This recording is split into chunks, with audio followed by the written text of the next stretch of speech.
que les personnes en contact, les entreprises et les personnes en contact. Les personnes se font accompagner et puis sur place aussi, elles y vont régulièrement et elles s'installent. Elles peuvent mieux gérer le projet. Mais quand tu es à distance, peu importe le projet, c'est même pas une question d'Afrique. Hein. Même si c'est partout à l'international, même ici. Même ici, il dit, si tu n'es pas à côté de ton business, si toi, tu n'as pas la vision, tu n'as pas porté, tu n'as pas formé l'équipe, tu n'as pas suivi, et l'équipe, tu ne l'as pas en fait sensibilisé sur ce vers quoi tu vas, ça ne sera pas facile. En fait, c'est ça, il faut que les gens ils adhèrent au projet. Parce que je parlais avec quelqu'un qui avait une ressourcerie, donc un magasin solidaire, et donc je parlais avec lui parce qu'il a des personnes en réinsertion, etc. Et je lui posais la question, est-ce qu'il y a une différence quand tu as des personnes en réinsertion? Est-ce que au niveau du travail, ils sont plus impliqués ou quoi que ce soit? Il m'a dit non, ça change rien. Au final, c'est vraiment les gens, s'ils croient en ton projet, à ta vision, ils vont se donner vraiment à fond pour ça. Mais sinon, peu importe leur profil. En fait, moi, j'ai par mon expérience aussi, moi, ce que j'ai vu, il faut être sur place. Partout. C'est ça, il faut être sur place au moins un bon bout de temps. Après, tu pourras déléguer quand tu sentiras que la personne... Et encore, parce qu'il y a des personnes... moi, je vais vous raconter un peu mon histoire. C'est-à-dire que j'étais associé avec la personne qui s'est... Voilà, le ministère M, on va l'appeler le M. Avec qui je suis associé moi aujourd'hui. Voilà, on va l'appeler le M. Le M. Et donc, ce qui s'est passé, c'est qu'à un moment, on était sur deux lieux. Donc lui, il gérait un lieu, moi, je gérais un autre lieu. Donc ce qui se passe, c'est qu'après un moment... donc moi, j'étais construit, j'ai créé une équipe. Et donc l'équipe a commencé à bien tourner. Sauf que en même temps, j'ai délégué à une personne, mais quand j'ai délégué à cette personne était sérieuse dans le travail. Bon, elle voulait mettre un peu d'argent dans sa poche, parce que quand tu as toujours du liquide, c'est pas évident. Voilà, c'est pas évident. Et la deuxième des choses aussi, c'est que il y en a dès qu'ils sont, t'es plus là, et qu'elle est responsable, oui. C'est devenu le chef. C'est chez nous, c'est le chef. Maintenant, je suis le chef. Donc, maintenant, c'est comme ça. Donc, la tête tourne. À un moment, elles se sont battues. C'est arrivé aux mains avec une autre fille. Donc, moi, je suis arrivé. J'ai dit, qu'est-ce qui s'est passé? Donc, là, quand moi, j'arrive sur place, je remets de l'ordre tout de suite. Et sans pour autant crier, quoi que je dis, non, c'est comme ça, parce qu'elles savent que c'est toi le responsable.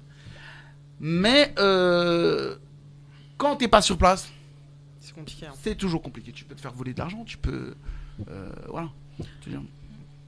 Voilà. Donc on arrive à ta deuxième vie. Donc avec toute cette passionnant toute cette expérience que j'ai pu avoir, à savoir que donc dans le bénévolat, pourquoi j'ai été dans le bénévolat, c'était une manière, et j'ai aussi en fait ciblé les associations africaines qui font en fait qui œuvrent vers l'action, vers où je vais en fait par rapport à mon projet. C'est aussi parce que mon projet de vie, c'est très important. J'en parle même d'abord avant pour revenir sur le bénévolat. Oui. Je veux savoir, parce que si tu as fait du bénévolat, c'est t'avais un objectif, tu avais une vision, tu as une vision je pense qui existe encore, je pense. Qui existe toujours. Donc tu peux nous en parler, parce que je pense que c'est ça qui est intéressant. Donc pour moi ma vision, c'est d'aller donc en Afrique, soit d'y travailler. Donc en Afrique, c'est très large, ça peut être dans mon pays, au Cameroun, ou bien ça peut être ailleurs, hein, parce que depuis donc j'ai pu aller au Sénégal, j'ai pu découvrir la Côte d'Ivoire dernièrement. C'est d'aller travailler et d'aller en fait tout ce que j'ai pu acquérir comme compétences à ce jour, de pouvoir les mettre à profit au sein de mon pays. Soit créer un cabinet, soit accompagner les jeunes vers l'emploi. Donc vraiment tout ce qui concerne en fait mon profil et tout ce qui me sensibilise. Et parce que j'aime aussi beaucoup voyager, j'aime la découverte, j'aime rencontrer les autres, je suis assez ouverte d'esprit.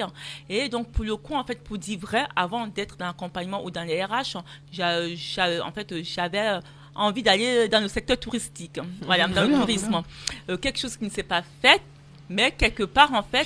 T'as encore le temps de... Complètement. Non, moi je dirais pas que ça s'est pas fait. Je pense que il y a différentes manières de réaliser ses rêves. Je pense que tu le fais. Le fait de faire ces voyages solidaires et tout, tu fais du tourisme. Ouais, t'es déjà un peu dans Parce que c'est ça. T'as mis un pied dedans. Voilà, c'est ça, tu réalises ton rêve d'une autre manière. Alors attention, est-ce que c'était, quand tu parlais du tourisme, est-ce que c'était plutôt le fait de voyager, ou c'était peut-être de créer C'est de créer des concepts. Moi, j'avais une idée très claire. C'était de créer des circuits de voyage et d'être, à l'époque, on appelait ce métier chef de projet incentive, mais spécialisé sur le tourisme en Afrique. Donc, de créer créer des circuits, d'aller voir des partenaires et de créer des circuits spécifiques qui répondent. C'est-à-dire que si tu dois créer un concept là, elle a déjà fait. Ouais, donc du coup, c'est-à-dire donc là pour le coup, donc là ça fait pas très longtemps que je suis présidente et cofondatrice d'une association qui s'appelle les Anges Solidaires. Donc beau, hein. À l'unanimité, c'est ce que je lui ai dit. Je lui ai dit mais c'est trop beau.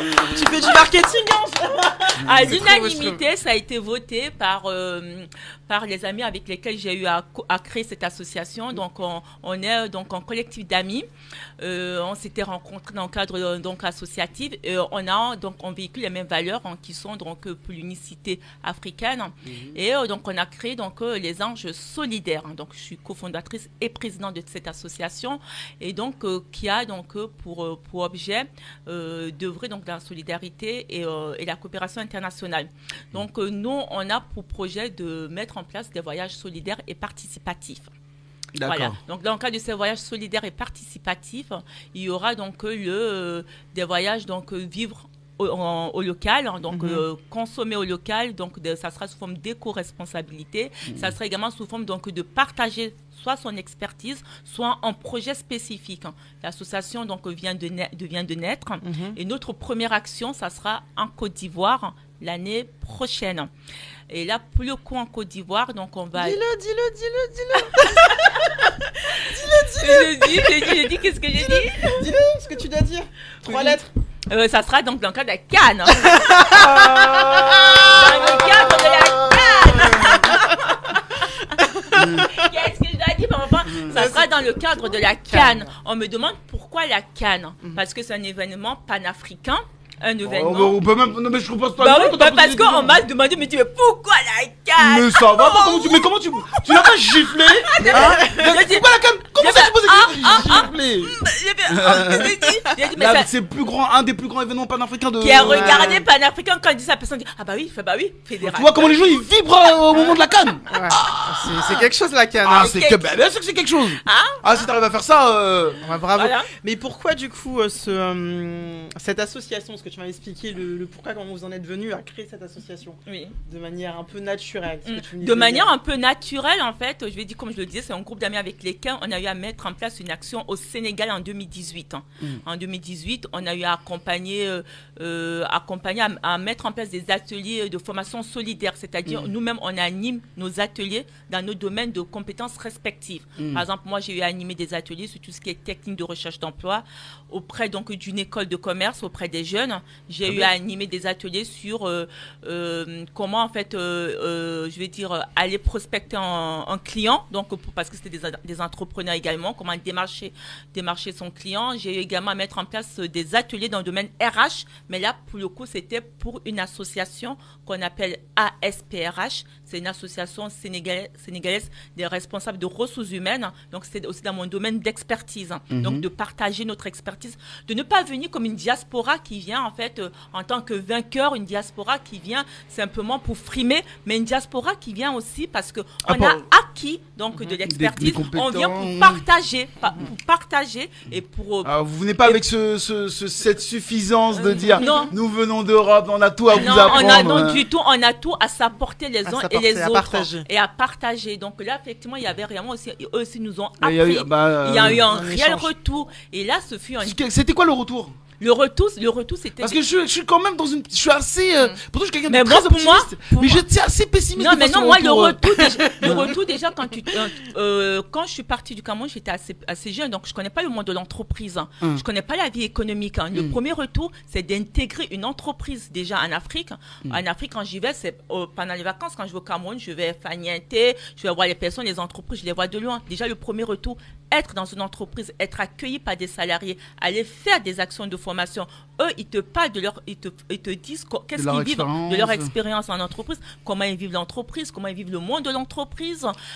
Et aussi, tu te dis, ce sont des personnes qui sont qualifiées, qui ont en fait le même système. En fait, il y a quand même symétrie de la France. Après, ils ont peut-être de la juridiction locale, mais tu ressens quand même qu'il y a quand même la colonisation qui est restée prégnante. Par contre, le problème qu'on reprochait nous beaucoup pour beaucoup de gens qui étaient en Afrique. Oui. Cette rigueur, tu l'as trouvée quand tu es allé sur les entreprises? En fait, comme c'était des ateliers, donc je venais, mais moi, la rigueur, je l'ai trouvée au niveau de l'organisation. Pour le coup, c'était au Sénégal, hein, et c'était une association, donc les adhérents de cette association, c'était comme une association professionnelle, c'était en fait tous les RH, hein, les entreprises des grands groupes, qui sont les personnes qui ont le profil d'RH et qui travaillent dans des grands groupes, hein, et qui adhèrent dans cette association. Et cette association, en fait, leur apporte des ateliers, des informations dans le domaine RH. Hein. Et le président de l'association, mais une rigueur, mais j'étais juste en fait étonnée. En même temps, il a aussi fait un petit cursus en Europe pendant un moment, tu vois, dans ses études. Mais une vraie rigueur, c'est-à-dire les horaires calés. Il avait déjà identifié les salles. Il avait on a tout fait ça, mais je ne le connaissais pas physiquement parce